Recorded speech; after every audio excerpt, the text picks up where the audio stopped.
Hello students, myself Nitin Singh from Chanakya college of education. आज की class में मैं डीलिट फर्स्ट ईयर से F7 सब्जेक्ट कोड के अंतर्गत यूनिट 4 में डिस्कशन करेंगे। कल की क्लास में, कल के वीडियो में हम लोगों ने देखा था मापन के क्या क्या अर्थ हैं। आज उसी प्रक्रिया में मापन को हम अनुमान के रूप में देखेंगे। मापन का अर्थ और अनुमान, मापन क्या है, मापन वस्तुओं को आकार के रूप में कैसे करते हैं, हम आकार का अनुमान कैसे लगाते हैं, इन तमाम बिंदुओं पर आज चर्चा करते हैं। हम पहले देख लेते हैं साइज। कोई वस्तु है, उसका आकार का अनुमान कैसे लगाएंगे मापन के दौरान। साइज या आकार का अनुमान लगाने के लिए बच्चों को विभिन्न प्रकार के, अर्थात विभिन्न साइज के विभिन्न प्रकार की वस्तुओं को, जिनकी आकार के आधार पे भिन्न भिन्न प्रकार की वस्तुओं की समझ महत्वपूर्ण होती है। इसका मतलब कि जो डिफरेंट टाइप्स के आर्टिकल्स हैं, ऑब्जेक्ट्स हैं, इनको, वस्तुओं को बच्चों के सामने प्रस्तुत किया जाए। और ज़्यादातर हम यही देखते हैं, बच्चों का शुरुआती जुड़ाव 3 बीमी वाली वस्तुओं के साथ होता है, 3 डायमेंशन वाली वस्तुओं से होता है। 3D फिगर करने मतलब 3 बीमा वाली वस्तुएं करने का मतलब उसमें लेंथ भी है, ब्रेथ भी है और हाइट भी है। इसका मतलब कि उसमें तीनों डायमेंशंस पाए गए। ऐसी वस्तुओं से बच्चे शुरुआती रूप में रूबरू होते हैं। जैसे ऐसे वस्तुओं में बच्चा प्रत्यक्ष रूप में बॉल देखता है, उसके बाद बॉक्स देखता है, अपने बैग्स देखता है, एक कक्ष का रूम देखता है, कक्ष में बने हुए डेस्क बेंच को देखता है। ये सब वस्तुएं आप ध्यान से देखेंगे। इन सभी वस्तुओं में तीनों बीमाएँ पाई गई जो प्रत्यक्ष बच्चा अवलोकन कर रहा है। इन सब वस्तुओं को शुरुआत देखते हुए वस्तुओं को आकार का अनुमान लगाने के लिए, अवधारणाओं को समझने के लिए ये सब ज़रूरी होता है। लेकिन जो त्रिविमी वस्तुएं होती हैं, त्रिविमी वस्तुएं की जो तुलना हम करते हैं, तुलना उनके संगत का मतलब किन्हीं 2 बीमाओं को हम उनके चित्र के आधार पे या विभिन्न आकार के आधार पे, आकृतियों के गुणधर्म के आधार पे अलग करते हैं। जैसे ब्लैक बोर्ड दिया गया, डस्टर दिया गया, किताब दिया गया, वायर दिया गया, घड़ी, पेपर, चौकोर डिब्बा, अलमारी, बेलन, डिब्बे, ये सब जो वस्तुएं हैं, इनके भिन्न भिन्न प्रकार के जो आकृति हैं, इनकी जो बीमाएँ हैं अलग अलग हैं और इनके जो गुणधर्म हैं, प्रॉपर्टीज़ हैं, अलग हैं। इन प्रॉपर्टीज़ के आधार पे इनकी वस्तुओं को, बीमाओं को हम 3 समूहों में बांट सकते हैं, या अन्य 3 क्या अलग अलग गुणधर्म, प्रॉपर्टियों के आकारों के आधार पे अलग अलग हम समूह बना सकते हैं। उस समूह को बना करके बच्चों से गतिविधियों के माध्यम से बच्चों को यह समझाने में मदद मिलेगी।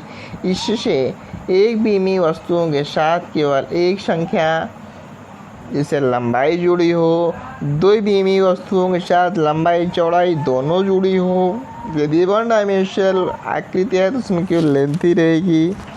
2 डायमेंशनल फिगर आ गया तो लेंथ ब्रेथ दोनों रहेगी। ये 3 डायमेंशनल फिगर आ गया तो लेंथ ब्रेथ और हाइट तीनों जुड़ी रहेंगी। इस प्रकार से हम समूह बना लेंगे। एक ग्रुप बनेगा 1 फिगर, 1 फिगर के लिए, 1 डायमेंशन के लिए 1D, दूसरा 2D के लिए फिगर बना देंगे, तीसरा 3D के लिए फिगर बना देंगे। ऐसे फिगर बना करके, चार्ट कॉलम बना करके वस्तुओं का कलेक्शन रखेंगे। इससे बच्चा उन वस्तुओं को प्रत्यक्ष अवलोकन करके लंबाई के आकार के आधार पे वस्तुओं को समझ पैदा करेगा और अनुमान लगाने की जो प्रत्येक कंसेप्ट है उसमें समझ आएगी।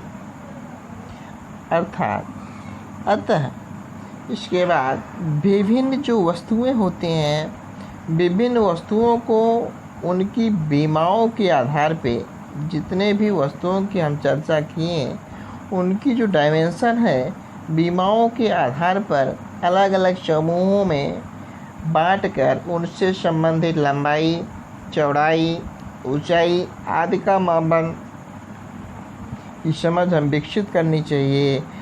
सामान्य बच्चे एक आकृति वाली चीज़ों जैसे पेन, पेंसिल, किताब, कॉपी आदि की साइज की तुलना तो कर लेते हैं।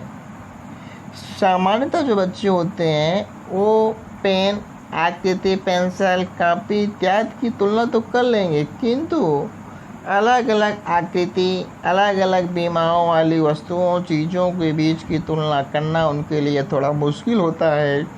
इसके लिए हम अलग अलग आकृतियों वाली चीज़ों के बीच में तुलना करने के लिए एक दूसरे को दूसरे का ढक कर उनमें द्रव भरकर उनकी लंबाई, मोटाई, चौड़ाई इत्यादि की तुलना कर सकते हैं। इसका मतलब वस्तु कैसी भी रहे उसके अलग अलग समूह बनाकर अलग अलग वस्तुओं को एक दूसरों को रूप में तुलनात्मक कर सकते हैं, तुलना कर सकते हैं। चाहे उसका वॉल्यूम का तुलना करें, चाहे उसकी लेंथ की तुलना करें, उससे किसी भी तीनों डायमेंशंस में से उसकी हाइट की तुलना करें, ब्रेथ की तुलना करें, लेंथ की तुलना करें, वॉल्यूम की तुलना करें। इसका मतलब कोई भी टू डायमेंशन किसी भी फिगर की तुलना किसी भी आधार पे वस्तुओं की हम कर सकते हैं।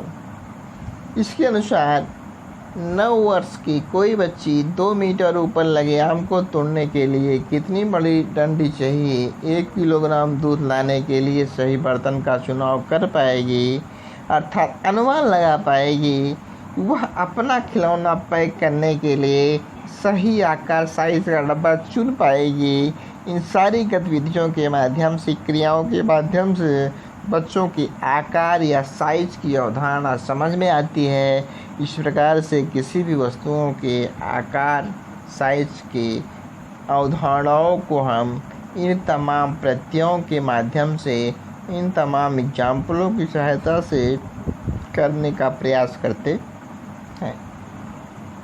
नेक्स्ट, एक बच्ची शायद 2 पेंसिलों में से एक बड़ी पेंसिल या 2 पत्थरों में से ज़्यादा वजनी पत्थर का पता लगा लें, परंतु ऐसी चीज़ों की तुलना करने में कठिनाई होती है जिनकी आकृति अलग अलग हो, अर्थात एक से ज़्यादा वे में हो।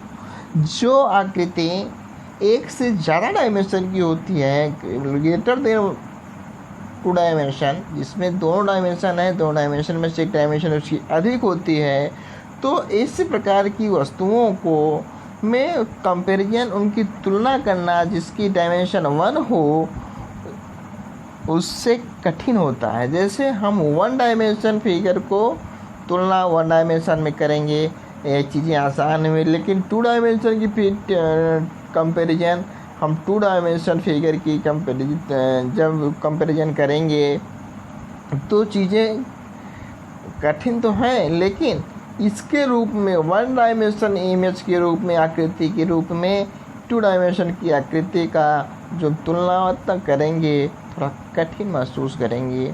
और इन दोनों से भी कठिन हमें महसूस तब करेंगे जब हम 3D फिगरों का तुलना आपस में करेंगे, जिसमें तीनों डायमेंशन की बात रहेगी। लेंथ, ब्रेथ, हाइट की जो तुलना किसी भी वस्तुओं के आधार पे जब करेंगे तो चीज़ें 1 डायमेंशन और 2 डायमेंशन, 2D वाली आकृति और 1D आकृति से ये जो 3D वाली आकृति की कंपैरिजन है करना कठिन होगा। इस प्रकार से जितनी भी आकृतियों की बीमाएँ अधिक होंगी, 1 से अधिक 2, 2 से अधिक 3, उनकी तुलना करना उतना ही कठिन हो जाएगा और त्रुटि रहित हो जाएगा। त्रुटि पूर्वक हो जाएगा। कहने का मतलब कठिन हुआ तो गलती करने की संभावनाएं बढ़ जाएंगी। चलिए आगे देखते हैं। दैनिक जीवन में बच्चे बड़ी, छोटी, लंबी, मोटी, पतली इत्यादि दुबली, भारी शब्दों का इस्तेमाल करते हैं। उनकी वस्तुओं की विशेषता बताते हैं। इस विशेषता के आधार पर उनकी तुलना करते हैं। इस स्थिति में हम आपको 2 राड देते हैं और बताते हैं दोनों बराबर हैं, किंतु जैसी आकृति स्थिति दिया गया शायद गलत हो सकता है। जैसे आकृति 1 में ये जो राड है सिमिलर दिख रहा है, लेकिन आकृति 2 में क्या ये राड सिमिलर दिख रहा है? ऐसा नहीं। इस प्रकार से उसका आकार चेंज कर देने पर उसमें परिवर्तन, वस्तु में परिवर्तन नहीं आया, लेकिन उसके देखने के नज़रिए तरीक़ों में परिवर्तन आ गया। यही है वस्तुओं का अनुमान लगाना। इससे हम जब तक ये ना अनुमान लगा लें ये वस्तु जैसे सिमिलर है, ये इसका शेप केवल चेंज कर दिया गया है, लेकिन इसकी लेंथ डायमेंशन सेम है, इस प्रकार की वस्तुओं की समझ जब तक बच्चों में नहीं होगी तब तक वस्तुओं या आकार के साइज का अनुमान की अवधारणा उसमें विकसित नहीं होगा। इसी कड़ी में किन्हीं 2 पत्तियों की तुलना करके हम देखते हैं कौन सी पत्ती ज़्यादा बड़ी है। आम तौर पर जो बच्चे होंगे कक्षा कक्ष में वो बताएंगे लंबी पत्ती को बड़ी बताते हैं, जैसे ये। परंतु आप लंबी पत्ती को चौड़ी पत्ती कहकर अतिरिक्त हिस्सा काट लें। लंबी पत्ती को चौड़ी पत्ती से कह करके जैसे इसकी तुलना करके बाकी हिस्से को काट दें, और जो बाकी हिस्सा बचा कटे हुए हिस्से को चौड़ी पत्ती के तुलना में जो ये वाली पत्ती है इसकी फैला के रख दें, या इसको में रूप में काट के फैला के रख दें। तो आप देखेंगे इस तरह से करने पर चौड़ी पत्ती पूरी तरह पतली पत्ती को ढक जाएगी। तो शेष बची हुई पत्तियों में कौन सी पत्ती बड़ी है, आप इस रूप से आप देखेंगे दोनों पत्तियां सिमिलर हैं, इनका कहना कठिन हो जाएगा। परंतु यदि चौड़ी पत्ती का कुछ हिस्सा इसमें बच जाए पतली पत्ती के शेप में रखने से, इसका मतलब ये पत्ती बड़ी है, अर्थात जिससे उन्हें क्षेत्रफल की अवधारणा के औपचारिक रूप से परिचय कराया जाए वगैरह वगैरह अंदाज में इन प्रत्यय को हम समझा सकते हैं। थोड़ा और समझने का प्रयास करते हैं इस कॉन्सेप्ट में। हमने इसमें समझाने का प्रयास किया कि ये 2 पत्तियां हैं, एक चौड़ी पत्ती है, एक पतली पत्ती है। हमने कहा कि दोनों पत्तियां सेम सिमिलर हैं, लेकिन पूछने पे लगा कौन सी पत्ती बड़ी है, बच्चे ने बताया ये लंबी वाली पत्ती बड़ी है, ये पत्ती छोटी है। लेकिन हमने एक्टिविटी किया क्या कि ये जो लंबी वाली चौड़ी वाली पत्ती है, लंबी वाली, इस पत्ती को हम इस शेप में रखें, इसका मतलब इस चौड़ी वाली पत्ती को हम लंबे रूप में रखें, हॉरिजॉन्टली रखें, तो जो बाकी पार्ट एक्सेस है इसको काट के इसी शेप में ऐसे पुटअप किया जाए, तो आप देखेंगे कि ये जो इतना एरिया कवर कर रहा है ये वाली पत्ती, ये वाली भी पत्ती भी उतनी ही एरिया कवर करेगी। इट मीन्स कि दोनों पत्ती क्या है, सिमिलर है। लेकिन यदि इसका पार्ट, पतली वाली पत्ती का पार्ट रेस्ट, मोटी वाली पत्ती के पार्ट से रेस्ट हो जाए, इसका मतलब कि ये पत्ती बड़ी है। इसी का अपोजिट, यदि इसका पार्ट मोटी वाली पत्ती का लंबी वाली पत्ती के पार्ट से रेस्ट हो जाए, इसका मतलब कि ये पत्ती बड़ी है। उसका कंपैरिजन जब तक बच्चा इस प्रकार से अनुमान अंदाज नहीं लगा सकता, नहीं बता सकता, इसका मतलब कि उसका एक डायमेंशनल विकास, एक द्विमीय विकास, क्षेत्रफल में जो 2 डायमेंशंस आ गए, लंबाई चौड़ाई दोनों आ गई, इसका विकास नहीं हो पाया। इसके लिए हम औपचारिक रूप से या अनौपचारिक रूप से विभिन्न एग्जाम्पलों के माध्यम से वगैरह वगैरह तथ्यों के आधार पे इन सब बातों को स्पष्ट कर सकते हैं, समझाने का प्रयास कर सकते हैं। इसी कड़ी में लंबाई का अनुमान बच्चा भी लगाएगा। लंबाई के अनुमान के लिए छोटा एक से प्रयास हम करते हैं देखने का। इसमें हम देखते हैं लंबाई के अनुमान लगाने में कक्षा 6-7 के बच्चे हैं जो गणित के प्रश्नोत्तरी प्रतियोगिता में एक प्रश्न पूछा गया कि सेंटीमीटर में एक आदमी की ऊंचाई कितनी हो सकती है। सेंटीमीटर में एक आदमी की ऊंचाई कितनी हो सकती है यह सेंटीमीटर में नापा जाए तो रिकॉर्ड में जो डाटा था उसमें दशमलव बिंदु साफ नहीं दिख रहा था, अर्थात संख्या था 1642 सेंटीमीटर नज़र आ रही थी। इसका मतलब कि 1642 सेंटीमीटर। इट मीन्स दशमलव बिंदु के सही जगह पे न होने के कारण दशमलव बिंदु का कहाँ है ये बहुत निराशा वाली बात है। मान लो दशमलव मिस हो गया तो हम निराशा हुई कि 30 में से मात्र एक ही बच्चे ने सही जवाब दिया, अधिकतर बच्चों ने उत्तर ये सेंटीमीटर लिखा था। इसका मतलब क्या हुआ कि हम अन्य कई मौक़ों पर स्कूल में शिक्षक के चयन हेतु साक्षात्कार के दौरान जो उम्मीदवारों ने प्रश्न किया था, क्या आप इस कमरे को यानी जहां हम बैठे हैं इसके सन्निकट माने अनुमान ऊंचाई बता सकते हैं, तो उम्मीदवारों ने दीवार पर नज़र दौड़ाई और अनुमान लगाया, बोला लगभग 20 मीटर होगी सर। इस प्रकार से किसी भी वस्तुओं में हम अन्य और गतिविधि तो मान लो ही पे हम लोग दिया, अन्य गतिविधियों पे देख करके वस्तुओं के वैल्यू में मान में अनुमान लगा सकते हैं। जैसे किसी कहा गया कि मस्तक की लंबाई व्यक्ति की लंबाई क्या 16.42 सेंटीमीटर होता है एक व्यक्ति का लंबाई, नहीं ना, डेसिमल का खेल। अब इसमें ये थोड़ा सा मिस हो जाए, इस क्षेत्र में यदि हमको इसका ज्ञान गलती नहीं है तो बच्चा अनुमान लगाने में पारंगत है, लंबाई का मापन का अनुमान लगा ले रहा है जो मेजरमेंट वस्तुएं हैं, तो इससे उसको वस्तुओं का अर्थ समझने में, उस वस्तुओं के प्रत्यय समझने में, उन वस्तुओं के बारे में उनके गुणों के आधार पर उनमें परिवर्तन करने में, उनको अलग करने में सहायता मिलती है और इस प्रकार से प्रत्यय को सहज भाव में सीख जाते हैं। अब उसी कड़ी में मेन पॉइंट पे आते हैं, मापन और अनुमान। मापन में अनुमान क्या है, मापन में अनुमान कितना इम्पोर्टेंस है, जैसा कि हम लेंथ में अभी देखने का प्रयास कर रहे थे, लंबाई में अनुमान की चर्चा करने का प्रयास किया गया।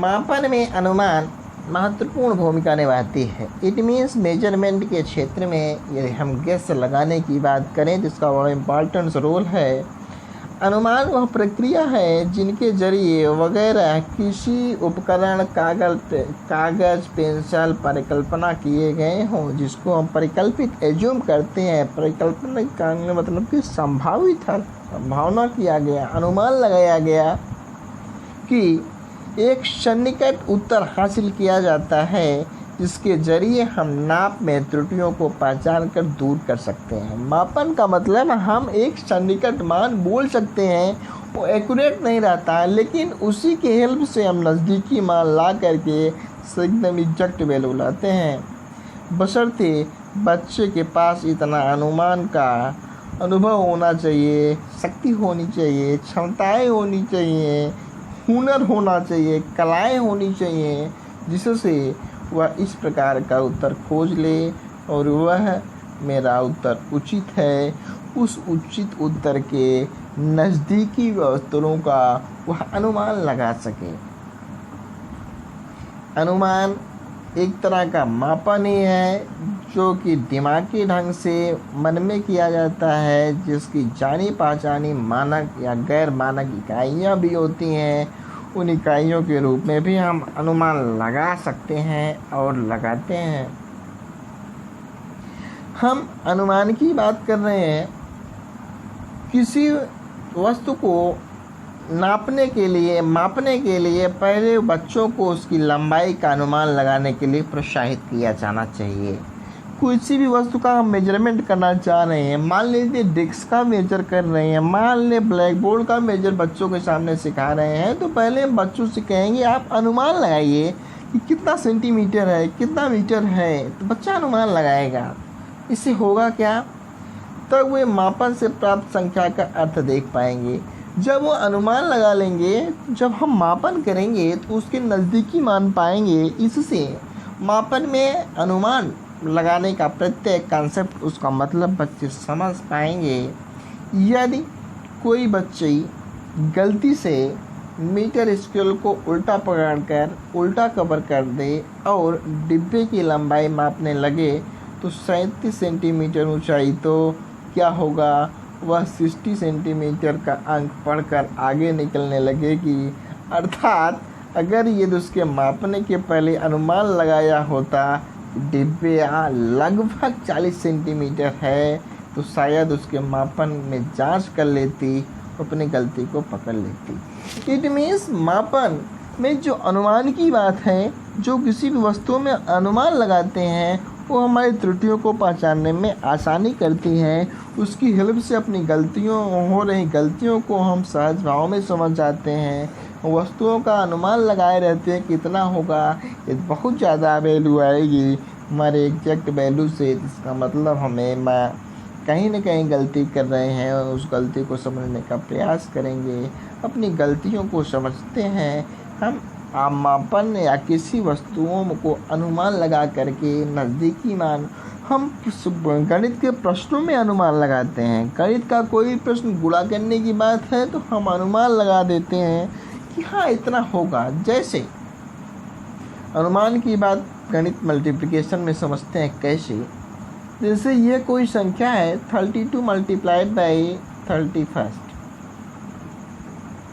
अब देखिए 32 का मतलब 30 मान लें, 31 का मतलब भी 30 मान लें, 30 में 30 को मल्टीप्लाइड बाई 900।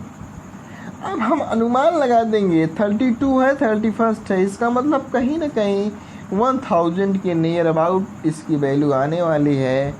अब हम गुणा करेंगे, इसकी वैल्यू 2000 आएगी, 150,000 आएगी या 6000 आएगी, तो हम मान जाएंगे कि कहीं ना कहीं हम त्रुटि कर रहे हैं ना। देख लेते हैं कैसे। इसका जब मल्टीप्लिकेशन करेंगे तो 1000 के नियर अबाउट में एग्जैक्ट वैल्यू आएगी। ट्राई करते हैं, जैसे 32, फिर 3 का मल्टीप्लाई 6 9, मल्टीप्लाई कर लिया, एडिशन करने पे वैल्यू आ जाएगी 992। ये देखिए जो हमने अनुमान लगाया था 1000, इसके नियर अबाउट में वैल्यू आई कि नहीं आई। अब यही वैल्यू या 1992 आया होता तो हम अनुमान लगाए थे वैल्यू अधिक आई, इसका मतलब हमने मल्टीप्लिकेशन में गलती किया।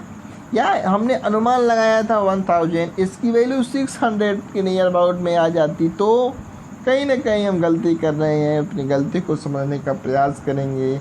इस प्रकार से किसी भी वस्तुओं में यदि अनुमान मापन की बात ही नहीं, अनुमान लगाने में की बात हम सीख चुके हैं, तो गणित में खासकर हम अपनी गलतियों को से सबक ले सकते हैं, गलतियों से सीख सकते हैं और गलतियों से बच सकते हैं। दोबारा गलतियां करने की संभावनाओं को हम कम कर सकते हैं। थैंक यू क्लास, आज के लिए इतना ही। हम कल की वीडियो में मानक और अमानक इकाइयों के बारे में डिस्कशन करेंगे। आज के लिए इतना ही। हाँ, आप लोग वीडियो को लाइक शेयर करेंगे और चैनल को सब्सक्राइब भी करेंगे, आपको वीडियो अच्छा लगा हो तो। और नेक्स्ट वीडियो में हम लोग मानक और अमानक इकाइयों के प्रत्ययों को समझने का प्रयास करेंगे। आज के लिए इतना ही। Thank you.